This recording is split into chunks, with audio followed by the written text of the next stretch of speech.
Personalidade masoquista. Você sabe o que é? Conhece pessoas com essas personalidades?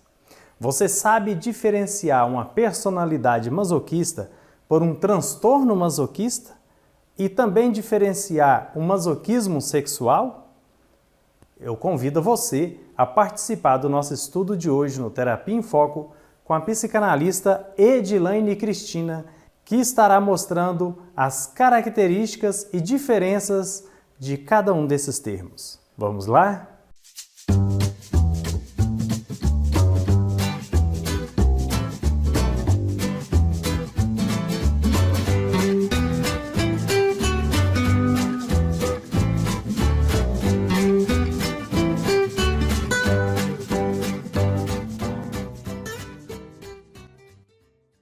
Boa noite, pessoal. Não consigo ver, né, vocês, mas eu já agradeço, né, a presença de vocês.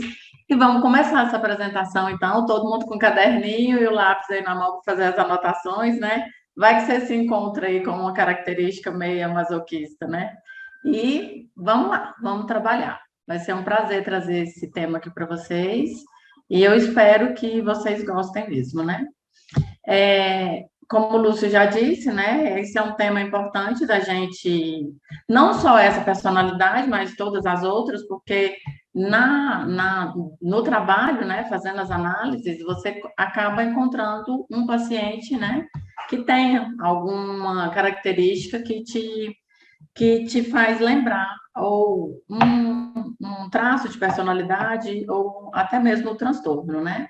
E esses estudos, eles possibilitam a gente a perceber isso no paciente, né? No analisando, tá? Então, vamos lá, vamos começar e vamos nessa. Primeiramente, eu vou um breve resuminho do que é personalidade, né? Para começar, personalidade é um conjunto de características, né? Marcantes da pessoa, né? É a força ativa que ajuda a determinar o relacionamento da pessoa, né?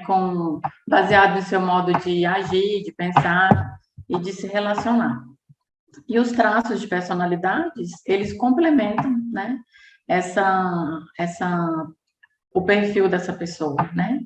Que também ele é um padrão de pensamento, de percepção, de reação, de relacionamento, e os traços de personalidade, eles permanecem, né, relativamente estáveis durante longo tempo.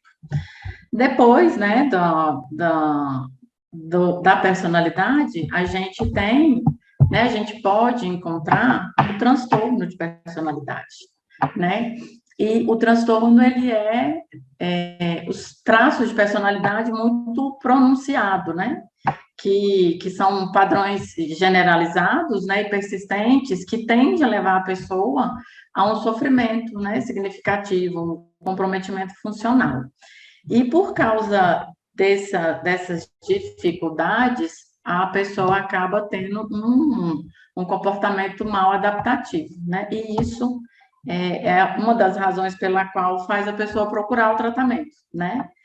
E o transtorno em si, ele é muito mais apurado, mais aguçado do que os traços de personalidade, do que a personalidade mesmo, né? Vocês vão ver que tem a diferença, né? Que o transtorno, ele é muito mais forte, né? Ele é muito mais potente, vamos dizer, mais impactante mesmo, né? E no caso aqui, né, a gente vai falar sobre a personalidade masoquista, né? E de onde vem esse termo masoquista, né? Qual a origem desse termo? Nós temos aqui, né, um conceito do psiquiatra, né, vianiense, o Richard Frankreft Abel. Ele que instituiu esse termo, né, de masoquista. Na verdade, ele batizou esse termo retirado dessa obra do escritor austríaco Leopold von Sarge-Masoch, né? Esse livro, A Vênus das Peles, é um livro muito interessante para a gente ler e para a gente conhecer mais sobre a personalidade masoquista, né?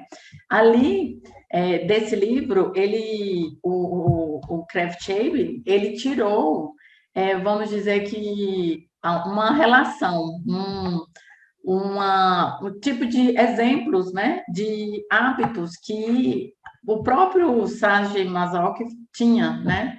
E aí ele, pela sua experiência profissional, ele instituiu que aquela forma, né, de tratativa da sexualidade ali era uma anormalidade, né? Então, ele desenvolveu todo um estudo com relação a isso. Lúcio, está me ouvindo bem? Eu estou te ouvindo, mas eu queria te interromper mesmo. Ok. Você está fazendo algum barulho aí que não faz parte da sua fala. Você está batendo o sapato ou a mão, alguma coisa. Ah, pode Vai ser o sair tudo na relógio. gravação. Tira o Vou relógio, você vai tirar. olhar as horas mesmo. Não vou, já até tirei. Então tá bom. Estamos ouvindo bem. Beleza? Tá. Vamos só fazer silêncio de 3 segundos aqui. É para o rapaz poder cortar depois na edição. Pode continuar. Ok. Bom, como eu estava falando, né, a origem do termo, né, foi batizado com esse psiquiatra vienense, o Richard von Kraft-Ebing. Ele extraiu dessa obra, né, a Vênus das Peles, é um livro muito interessante de ler para a gente entender a dinâmica do masoquista, né, e lá tem o masoquismo sexual mesmo, e tem o masoquismo de comportamento, então ele é muito interessante, é um livro muito interessante de ser lido. E Kraft-Ebing, ele instituiu que as relações, né, ou os comportamentos sexuais que existiam ou que existe fora do que era biológico, né, a preservação da espécie, era visto por ele como anomalia sexual, uma degeneração, né, da moral. Então, ele começou a tratar isso como transtorno, como uma coisa que vai além só de uma prática sexual, né? Então, daí ele fez a psicopatia do Sexualis, que ele teve grande repercussão por causa dessa degenerância moral que ele instituiu, né, com relação à relação sexual, e também depois ele fez o diagnóstico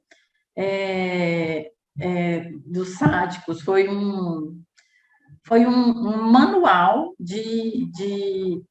do sadomasoquismo, né, e lá ele colocou as, as as habitualidades que existiam no livro, nessa obra, que ele identificou como sendo anomalias. Mas vamos adiante.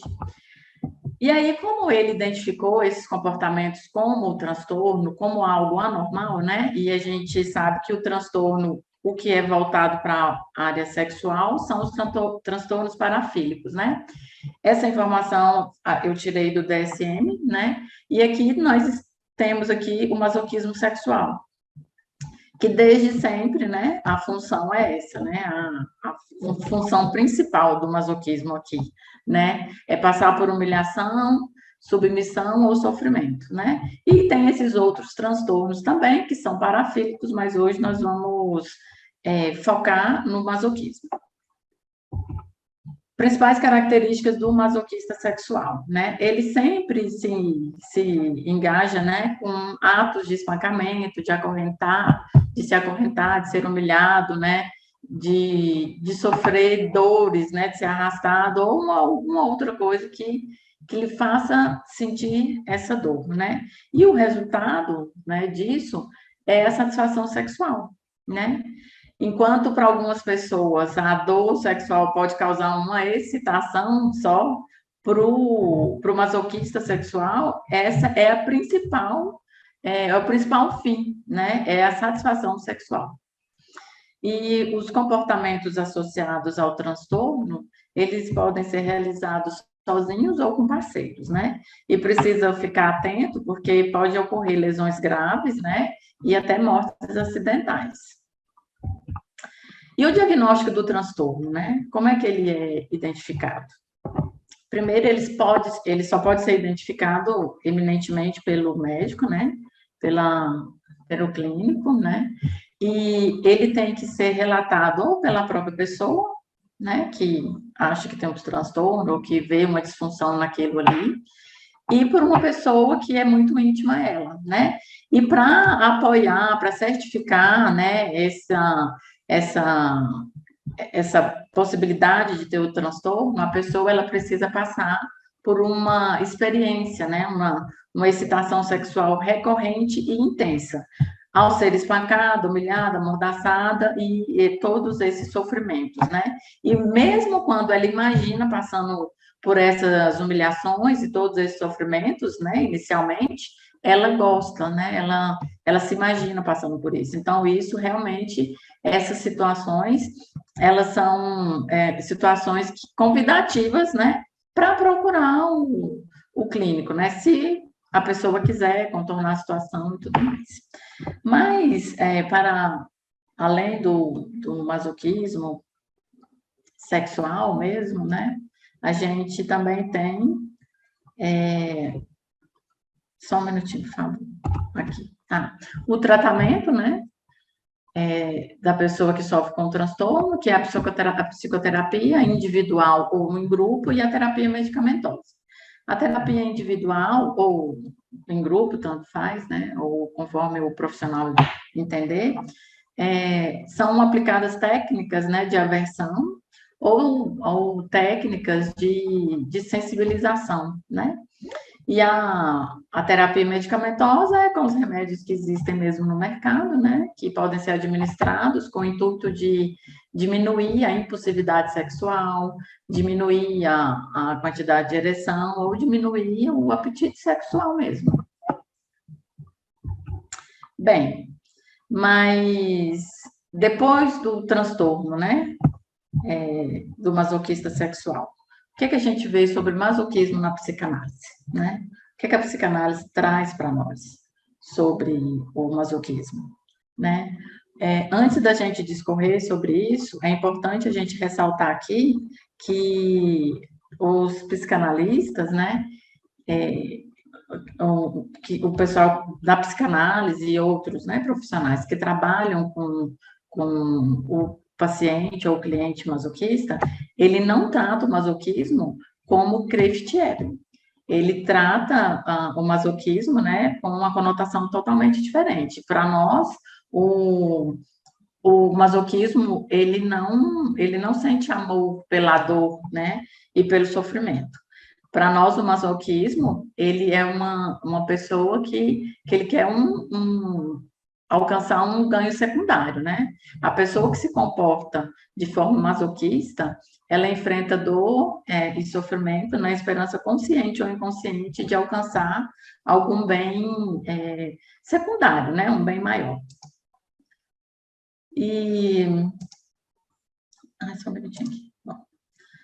Freud, né? Ele tinha, falando de energia sexual, de libido e tudo, né? Freud, ele se atentava às irrevogáveis origens, né, sexuais da maioria dos comportamentos. E para ele, né, foi natural aplicar o termo de masoquismo a padrões ostensivamente que não são sexuais de dores autoafligidas, né?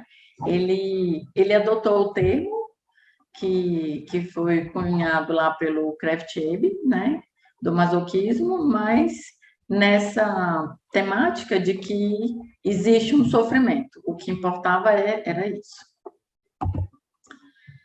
Freud, durante toda a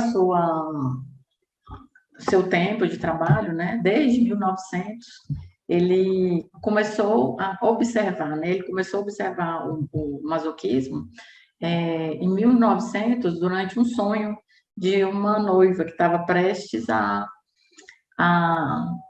casar, né, até o momento da noite de núpcias. Então, ela fala desse sonho da defloração. E Freud, ele percebeu, né, lá naquele sonho, naquele relato, alguns pensamentos de sofrimento, né, de sadismo também, porque parecia que tinha sentimentos, mesmo com violência e com dor, ela demonstrava um certo prazer já naquilo. E aí ele continuou escrevendo sobre esse tema, né, masoquismo, em quase todas as suas obras.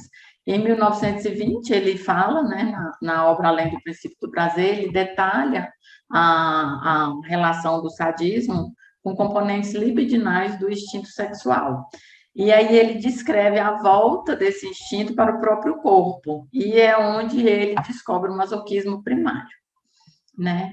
E ele fala sobre isso. Ele continua estudando e continua trabalhando sobre esse tema. Em 1924, na obra O Problema Econômico do Masoquismo, ele detalha, né, 3 categorias para esse fenômeno masoquista, né? E a gente vê aí essas 3 categorias, né, que é o masoquismo originário, o masoquismo feminino e o moral. O masoquismo originário, ele foi caracterizado pelo prazer, derivado do sofrimento. E... Só um minutinho, por favor. O feminino, ele foi descrito como fantasia de masturbação, com conteúdo manifesto de amordaçamento, espancamento, sujeiras, né, mutilações. E o masoquismo moral, que aqui Freud ele se afasta das perversões, né, e define esse masoquismo como um comportamento no que o que era importante, né, era o sofrimento em si, independente da sua origem. E ele fala também aqui que o masoquismo moral, ele acreditava nessa época, né, ele acreditava que o conteúdo oculto do masoquismo moral, ele se originava após a superação e a dessexualização do complexo de Édipo. Então, já é uma parte mais amadurecida mesmo da pessoa, né? Aqui a gente vê algumas fases aí da pessoa. E aqui ele fala que havia um retorno desse sadismo, como já foi dito ali anteriormente, né? Contra a própria pessoa, né? Que gerava a punição e o castigo e consciência pela culpabilidade. Como isso aconteceu depois do complexo de Édipo, o que seria, então, essa culpabilidade, né? Seria aquele primeiro momento ali, né, do filho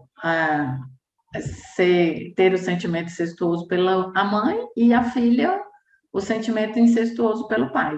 Então, quando é feito o complexo de Édipo, né, que tem a castração, que tem esse desenvolvimento e a criança ela faz a devida evolução, né, que o corte foi correto pelo pai e pela mãe, ela passa a ver o mundo real, né? E aonde está a culpa aí, né? Porque ela começa a ver, né? Ela passa a ver que no mundo real ela nunca poderia ter o pai ou ter a mãe para si, naquele apaixonamento, né? E então aí tem o sentimento de culpa, né? E aí ela acaba voltando esse sentimento para si, né? Por causa da culpa, de ter algum dia imaginado um mundo diferente, né? Com o pai ou com a mãe, né? E aí os horizontes dela passam a ser o mundo real, né? E aí tem um comentário interessante aqui. O masoquismo, então, seria uma função neurótica para o conflito infantil que surge da necessidade de obter o amor necessário de uma figura parental negligente, né? Principalmente dos pais, e estaria intimamente ligada à ferida narcísica de não ser amado.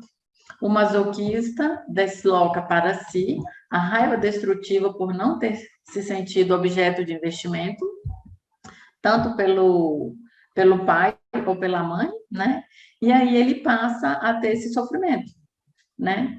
E começa me perdi. E ainda acrescenta-se aqui nessa conjuntura, né, nesse momento, que o masoquismo ele representa uma organização de caráter fixado na separação e individuação, né? A individuação patológica ocorre quando os pais de masoquista criam os seus filhos usando a projeção, a identificação projetiva. Isso provoca na criança uma confusão, uma mágoa, dúvida em relação a si própria, o que prejudica a sua capacidade de confiar em suas percepções. A criança introjeta uma imagem com adjetivos desqualificatórios, né, projetado pelos pais. E além de fixar essa autoimagem desvalorizada, esse processo intensifica a submissão à vontade de outras pessoas, né, gerando assim características masoquistas. A gente não vê em nenhuma das fontes, assim, o momento que aconteceu, que foi originado o masoquismo, né? Mas em todas as fontes que eu vi, o momento foi esse, nas experiências, né, lá da infância, que alguns momentos, algumas experiências da infância trouxeram para a criança essas marcas e ela vai levar isso consigo. Bem, e o funcionamento desse comportamento masoquista, né? O funcionamento do masoquista, ele é estreitamente ligado à angústia de separação, né? O temor do medo da perda do objeto e da perda do amor do objeto também. Os significados desse comportamento são multideterminantes, né? E servem para diferentes defesas do ego, aparecendo em diferentes planos de desenvolvimento. E em alguns momentos eu vou trazer exemplos para vocês que a autora colocou no livro, né? No livro que o Lúcio até falou que a gente tem ele como estudo para desenvolver esse trabalho aqui. E ela traz alguns exemplos bastante lúdicos mesmo, assim, você consegue perceber na experiência, lá nos exemplos, o conteúdo teórico. Aí, inicialmente, a gente tem a culpa, né? Que, segundo Freud, são as premissas, né? As premissas de Freud é que seja a dor e a humilhação inconsciente são pagamentos para permitir a transgressão, pois o masoquista, ele crê que ele não merece sentir prazer sem dor. E a autoestima, aí é uma função narcísica do masoquismo, né? Eu tenho um exemplo aqui que eu posso falar, trazer para vocês sobre essa autoestima do masoquista, né? Então, vamos lá, vou trazer o exemplo agora, vou ler para vocês. A necessidade de cativar ouvintes que validam que os outros é que são culpados pode ser o bastante para subjugar os objetivos práticos aos quais a maioria das pessoas dá prioridade. Uma razão pela qual uma criança tem um padrasto ou uma madrasta, mesmo que do tipo bem-intencionado, tende a se comportar de forma masoquista. E como é que ela age? Ela age de modo ressentido ou provocante, né, incitando reações punitivas. Ela incita para si essas reações punitivas, né? Pode ser por culpa, por essa culpa inconsciente. As crianças que perderam o pai ou a mãe têm propensão a acreditar que a sua própria maldade é que fez elas perderem, né? Fez a pessoa ir embora. Ao preferir um sentimento de poder da culpa, em vez de um sentimento de impotência desamparada, elas tendem a se convencer e aos outros que é o pai ou a mãe substituto que é má ou mal, né? Redirecionando assim seu próprio sentimento de ter falhado. Elas podem fazer provocações até que o comportamento desse padrasto ou madrasta, de fato, apoie aquilo ali que elas estão convencidas que estão certas, né? E o objetivo da parte raivosa, né, da criança, ela pode estar mais relacionada com prolongar o sofrimento, porque ela se culpa ela entende que foi por culpa dela, da maldade dela, que ela perdeu aquela pessoa querida, né, o objeto dela, e ela prefere prolongar o seu sofrimento por causa dessa culpa do que melhorar a atmosfera em casa, a atmosfera familiar, né? E aqui eu estou falando de uma criança que tem padrasto ou madrasta, né? Mas se tiver professores aí, o Lúcio também, se já tiver sido professor de séries iniciais, é perceptível também ver isso em crianças que são o imperador, né, da casa. Aquelas crianças que, por algum momento que os pais deixou de dar o acolhimento que ele queria receber, ele começa a tratar esse pai ou essa mãe ou o cuidador, né, desta forma, né, com esse sadismo, né? Ele começa a colocar essa culpa na outra pessoa. Em disfarce ao sofrimento dele, né, ao masoquismo dele, ele faz a outra pessoa se sentir mal. E o selfie do masoquista, né? Como que essa pessoa se vê? Ela se vê uma pessoa sem valor, uma pessoa culpada sempre, rejeitada, não merecedora de punições, uma pessoa não apreciada, mal compreendida, né? Então, assim, o funcionamento dela sempre vai ser nessa atmosfera de vitimismo, sempre vai ser nessa atmosfera de tenha compaixão por mim. E aqui foi a autora também que trouxe esse conteúdo no livro, né? É a personalidade masoquista comparada com outras personalidades, né? O masoquismo, ele sempre vai funcionar dessa forma, né?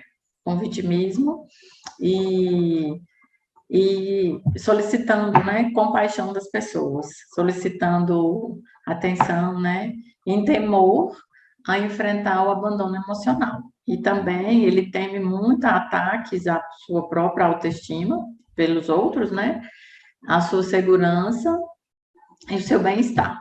Quando ele se vê nessa situação, que ele corre o risco de ser atacado, né, por algum motivo, ele faz a leitura daquele cenário, ele se ataca, né? E ele, para que a pessoa não precise fazer isso por ele, porque ele não consegue, né?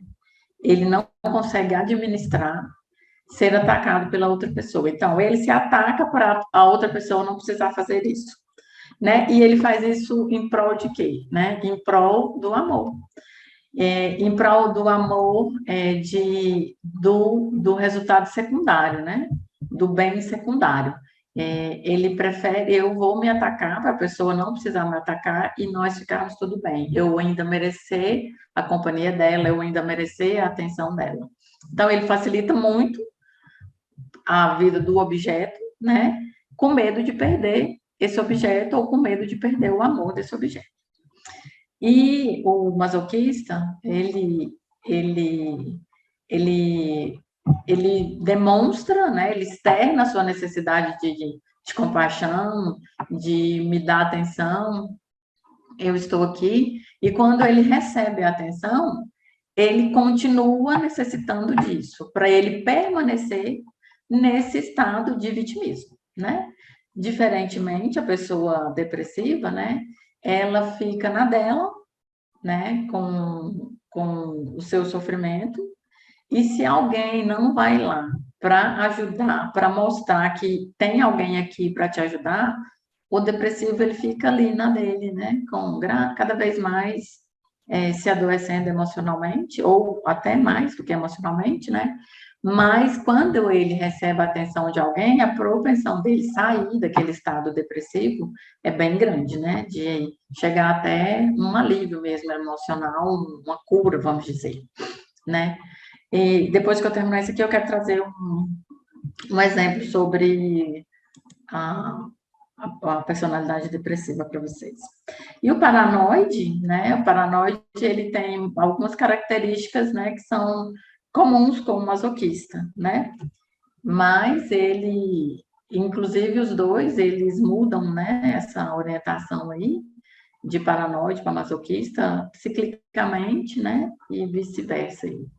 Ele também tem quase os mesmos medos que o masoquista, né? Ele sente medo também de ataques à sua própria autoestima, né, de segurança e bem-estar. Só que, diferentemente do masoquista, antes dele ser atacado, se ele perceber, né, que ele está num momento de vulnerabilidade, antes dele ser atacado, ele ataca. Ele ataca, que é para ele se manter no poder. Que para ele o que é importante é o poder, né? Diferentemente do masoquista que é o amor, que é prezar pela atenção e tudo. O paranoide ele nem importa, né? Se ele tem tantas pessoas, né, junto, ele fica bem sozinho, ele fica bem com ele, e enfim. E o masoquista não, o masoquista é dependente, ele é muito dependente do outro, ele é dependente do objeto, né, que ele escolhe. E a personalidade dissociativa, né, se acontecer um ato de autodestrutivo, né, e essa situação ela é totalmente masoquista. Agora, o que implica aqui nessa personalidade é que se a pessoa, nesse momento do ato autodestrutivo, né, ele tiver fragmentado em uma das suas personalidades, não vai fazer diferença nenhuma, né, porque ele não tem consciência, né, e em situações assim, se aconteceu um evento, né, é mais importante tratar, né, diminuir, reduzir a dissociação da pessoa, primeiramente, né, do que tratar o masoquismo ali, né, o masoquismo é secundário. Primeiro trata, diminui a dissociação da pessoa, para ver se ela tem consciência daquele ato autodestrutivo, né, e para assim fazer todas as observações necessárias. Mas se ela estiver no momento fragmentado, de personalidade fragmentada, de nada adianta a leitura, né? Então, primeiro trata de reduzir a dissociação para depois as interpretações masoquistas. E um exemplo aqui que eu quero demonstrar sobre a personalidade depressiva, está no livro também, tá? Que a autora trouxe, né? Ela fala sobre um projeto, né? Em um projeto de pesquisa fascinante sobre o funcionamento psicológico de mulheres que repetidas vezes foram gravemente espancadas, incluindo aquelas que rompem sempre e voltam, né, com seus parceiros, que quase as mataram, né? Ela aprendeu que essas pessoas em grave perigo têm mais medo do abandono do que da dor física ou da morte. Ela ressalta que, quando separadas de seus espancadores, muitas sentem um desespero tão agudo que sucumbem à depressão maior e mal conseguem funcionar. Muitas se descrevem como incapazes de se alimentar, de sair da cama e de interagir com outras pessoas, como um dos casos que uma relatou para ela. Quando estávamos separados, eu não sabia como levantar pela manhã. Meu corpo esqueceu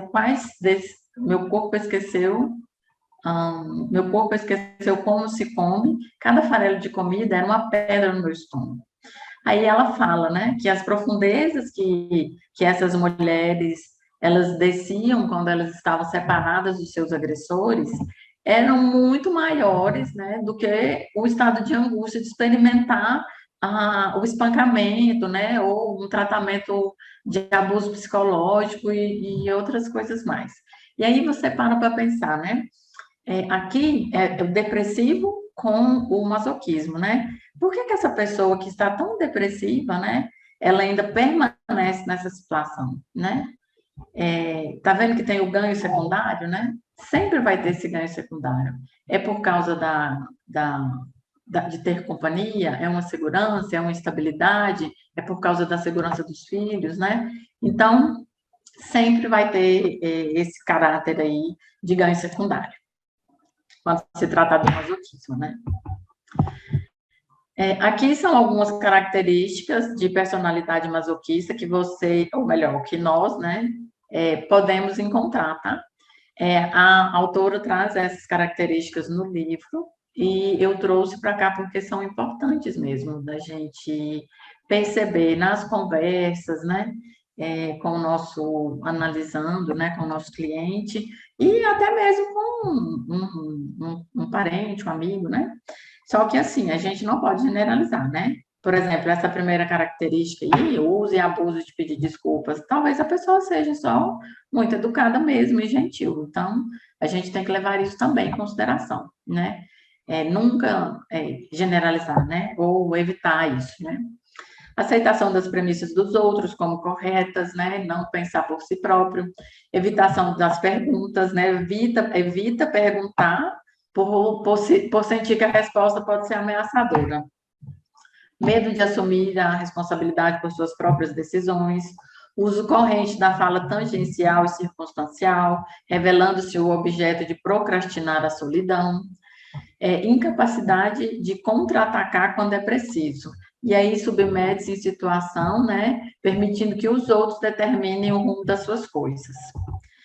ênfase dos próprios erros para desviar o julgamento negativo, né, que foi aquilo que eu já tinha citado anteriormente, rigidez de linguagem carregada de alternativas dualistas, como certo ou errado, sim ou não, né, metamensagens transmitidas com a linguagem corporal. Isso aqui é bem interessante, a gente vê muito isso aqui no trabalho, né, no corporativismo, né. O masoquismo, ele transforma a sua raiva em mágoa, e o choro é a expressão disso. Rapidamente os destrói ou desvaloriza com observações negativas, né? Alguma situação que magoou, que se sentiu raiva, sentiu aquele masoquismo, e aí vem um pouco do sadismo também, né? De destruir aquele que fez mal, né, e fazer observações negativas, né, sobre si ou sobre a situação, né. Eu fui muito fraca com relação a isso, né, algumas coisas assim nesse sentido.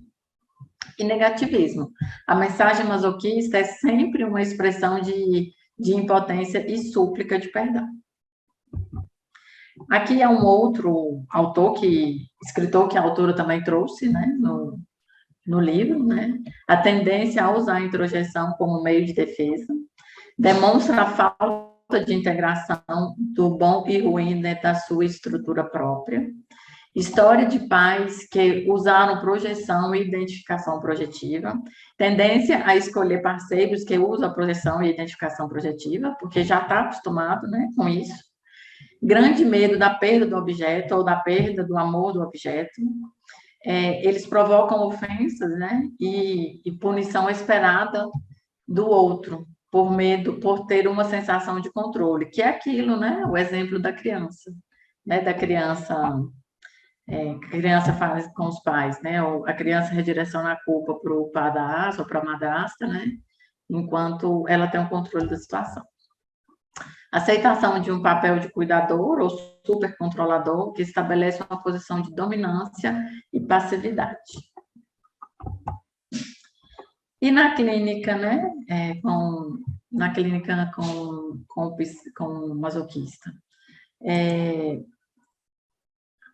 além daquelas personalidades que eu citei anteriormente, né, de depressão, paranoide, na clínica a gente pode encontrar também características da personalidade masoquista diluída, né, em algumas patologias psiquiátricas, né, no narcisista, né, no obsessivo, no borderline. O borderline, ele é muito masoquista, né?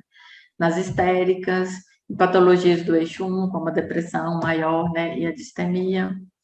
E o Freud, né, ele fala sobre um problema técnico, né, que é a reação terapêutica negativa, né, e a gente vai ver que realmente tem isso mesmo, né. O tratamento, ele é acompanhado mesmo de inevitáveis períodos de regressão e o uso, né, dessas defesas primitivas contribui para uma resistência transferencial, que também causa um impasse, né, no processo terapêutico. Aqui também é do livro, né, é o act out, né, é a atuação do masoquista. O act out na psicanálise, né, ele é uma atuação, né, de uma experiência já vivida. é um comportamento repetido em uma experiência já vivida, né? Por exemplo, quando a pessoa criança, né?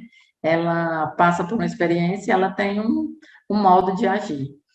E depois, quando ela fica adulta, né? Uma experiência que dói naquele mesmo lugar, naquela mesma ferida, ela repete esse comportamento. E aqui ele fala, de todos que ele estudou, ela trouxe 4, né? Que é a provocação, o apaziguamento, o exibicionismo e o redirecionamento da culpa. São autoexplicativos aqui, né? Mas eu vou trazer um exemplo para vocês verem como que na clínica a gente consegue perceber. Porque às vezes a gente tenta descobrir de onde que está vindo aquilo e a gente não consegue, né? Mas eu vou trazer um exemplo aqui que eu acho que vai ficar tranquilo para a gente entender. Só um minutinho aqui, deixa eu atualizar aí. Sobre o exemplo 1, tá? Provocação. Uma mulher muito mais saudável, com a qual eu trabalhei, costumava contar sobre suas extravagâncias financeiras para o marido super econômico, sempre que a relação deles começava a ficar calorosa e confortável. Ela tinha certeza de que isso despertaria a fúria dele. E, durante o processo terapêutico, né, descobrimos juntas que o hábito provocativo revelava o persistente poder da conclusão a qual ela havia chegado quando criança, de que sempre que as coisas estavam calmas, vem uma tempestade a seguir. Quando o casamento estava indo bem, ela começava de forma inconsciente a se preocupar que, assim como o seu pai explosivo, seu marido destruísse a felicidade deles com uma crise explosiva. E estava, então, atuando de modo segundo a qual, visceralmente, sabia que traria o resultado desse tipo, a fim de superar essa situação e restaurar a conexão prazerosa, né? Entretanto, o marido, ele interpretava tudo diferente, né? Ele entendia, né, que ela não estava restaurando bem-estar nenhum, né? Ao contrário, ela estava provocando dor. Então, existem situações, né, que a gente se depara que talvez a gente interpreta uma outra coisa, né? Nesse caso aqui, a interpretação da autora é que esse comportamento é masoquismo, né? E a transferência do masoquismo, né? O cliente masoquista, ele sempre vai querer reencenar com o analista dele, né? As experiências vividas na sua infância, né? Aquela situação da criança que precisou de receber um amparo, um cuidado, né? E que só conseguiu alcançar isso, essa atenção, depois que ela demonstrou o sofrimento. Então, ela aprendeu durante a vida, né? Que durante a infância, né? E foi fortalecendo isso internamente, que ela consegue as coisas quando ela demonstra o sofrimento. E Freud, né, em Análise Terminável e Interminável, ele aponta a pulsão de morte vista no masoquista como um grande obstáculo para o processo analítico, porque a gente tenta, o nosso trabalho é em prol de tirar a pessoa do sofrimento, né? Só que todas as nossas estratégias para tirar a pessoa do sofrimento, no caso do masoquista, faz fortalecer ela ali naquele lugar do vitimismo, né? E Freud diz, né? Provisoriamente nos inclinamos diante do poder das forças contra as quais vemos naufragar nossos esforços. Mesmo exercer uma influência psíquica somente sobre o masoquismo constitui uma dura prova ao nosso poder, né? Que é isso que eu falei. O nosso empenho é tirar a pessoa do sofrimento. Só que a nossa estratégia, né, inicialmente, pelo menos, como masoquista, as estratégias que a gente usa faz com que ele regrida, faz com que ele permaneça naquele lugar ali que tá bom, ele está demonstrando sofrimento e ele está sendo acolhido, então ele vai ficar ali. E Freud insiste na reação terapêutica negativa.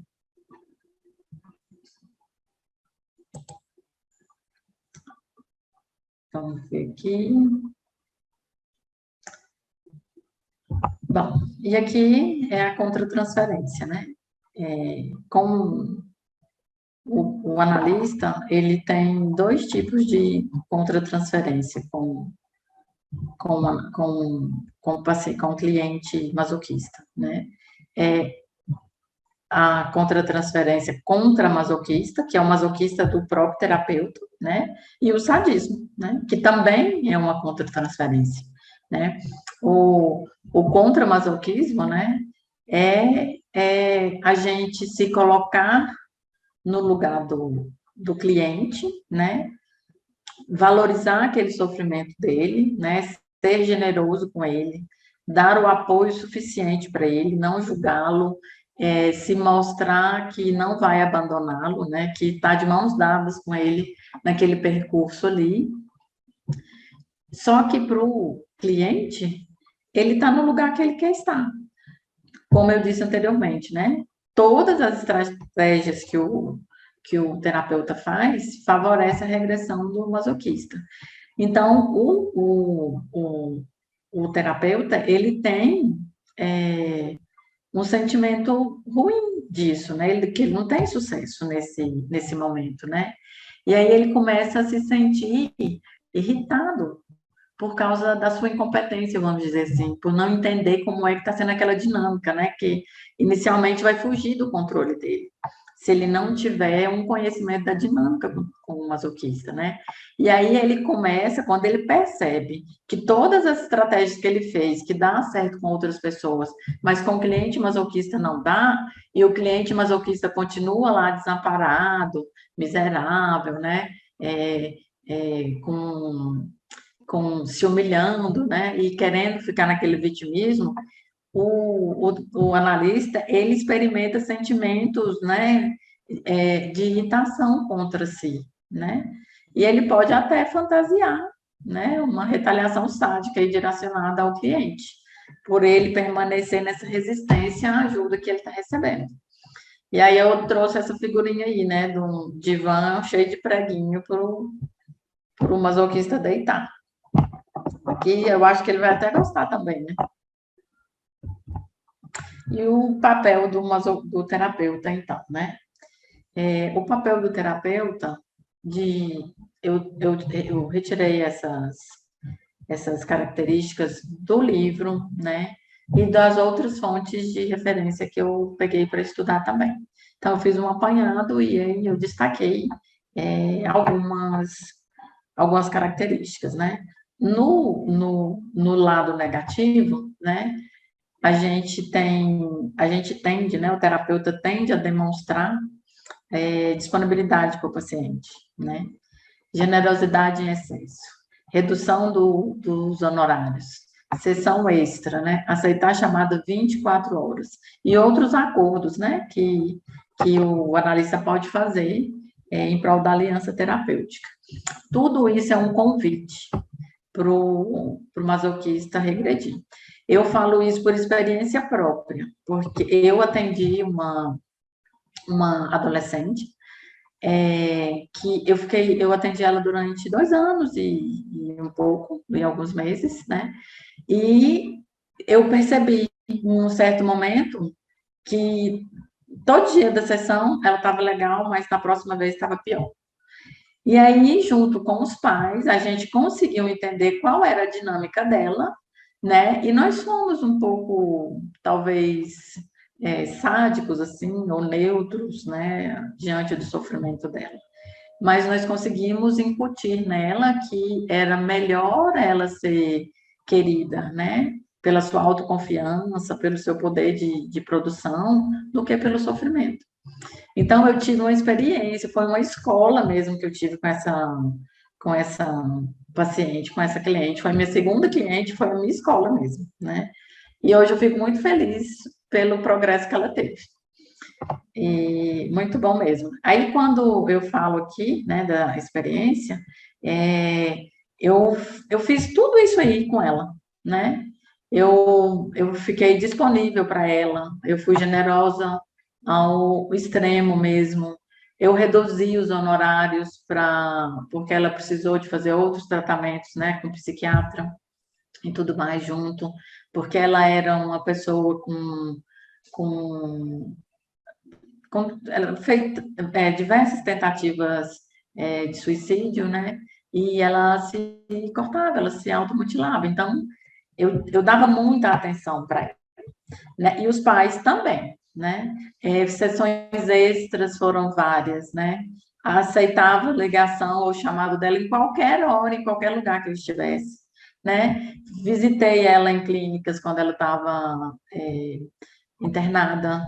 Fiz algumas vezes que ela teve tentativa de suicídio, eu fui na casa dela para ajudá-la. Então, assim, eu falo por experiência mesmo, que dá tanta valor ao sofrimento do masoquista regredir ele ainda mais, né?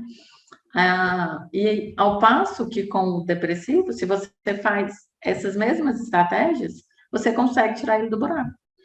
Se você identificar aqui cada característica dessa, né?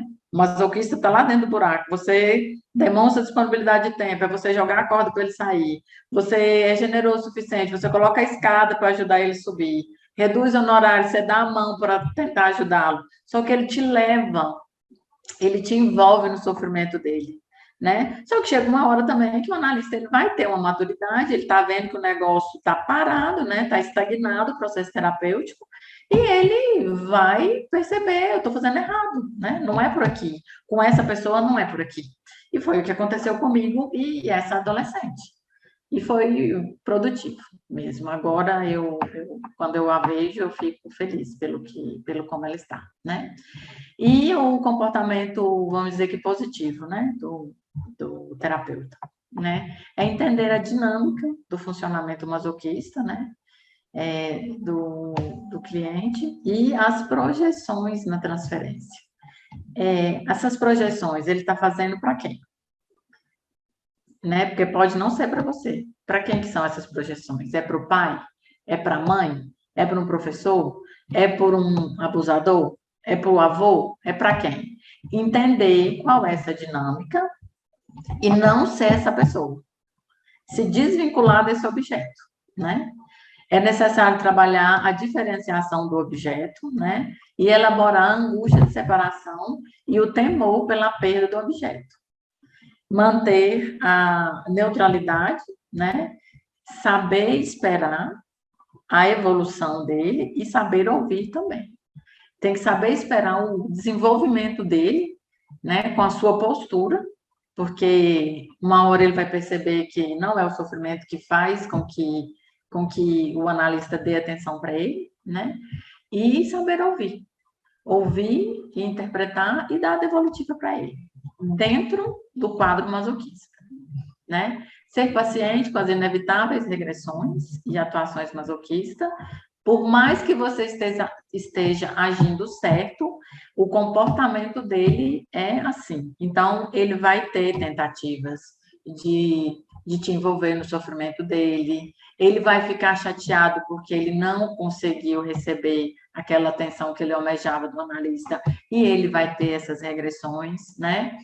E uma coisa muito importante também é você identificar, é o terapeuta identificar as muralhas, né? Que trava esse paciente dentro de si. Porque, às vezes, ele não é sincero com o terapeuta, né? Às vezes, ele camufla, ele disfarça o que de fato aconteceu, né? Por quê? Ou porque você, de certa forma, pode ter ignorado aquilo que ele te externou, ou porque ele está tentando que você trate ele diferente, aí ele se cala na realidade dele para fazer com que o analista adote uma postura diferente, né? Então, você tem que identificar isso, essas muralhas, o que faz dar um nó na garganta dele, né? E, dentro do possível, ir aliviando essa tensão, e aliviando essa energia, né? Que ele gasta de permanecer no vitimismo. E chegamos ao final da apresentação, né? E aqui, essa frase é a frase da obra lá do início, né? De onde surgiu o termo masoquista, né? Essa frase, para mim, ela abrange tanto o masoquista do transtorno sexual, como o masoquista com a personalidade, não, com masoquista só de personalidade, não é só de comportamento, né? Faz comigo o que bem entender, né?